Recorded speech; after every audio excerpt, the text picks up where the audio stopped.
আমি আজি 93 পৰা আছোঁ।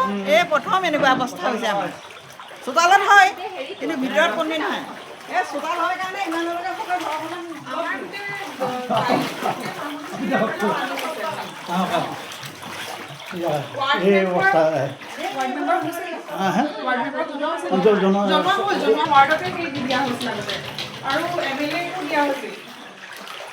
খালি একো একশ্যন লোৱা নাই। অকল সুধিবলৈ গোটেই মানুহে মানে অকল ইণ্টাৰেষ্ট দিয়ে, বাকী সময় মানে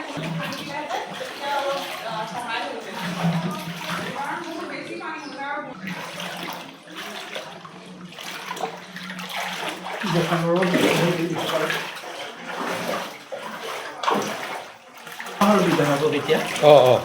বিধায়ক কোন হয়? তিতাবৰ সমষ্টি পৰে নে? আজিলৈকে ধাৰাবাহিক এনেকুৱা বৰষুণত কৃত্ৰিম বানপানী হোৱা নাছিলে।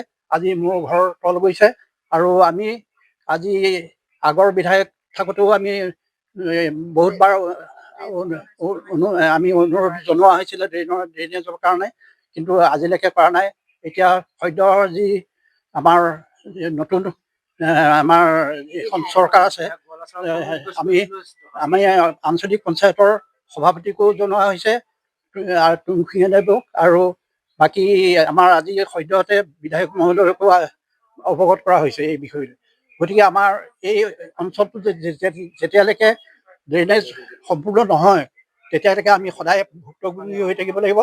গতিকে এতিয়া একাপটো পানীৰ ভিতৰত আমি ককবকাই আছোঁ, আৰু যদি এনেকৈ থাকে আৰু বৰষুণ হয় আৰু বেছি হ'ব। গতিকে অতি সোনকালে চৰকাৰলৈ আমাৰ অনুৰোধ থাকিলে যাতে ৰাস্তাৰ কাষে কাষে ড্ৰেইনেজটো সোনকালে কৰি দি আমাৰ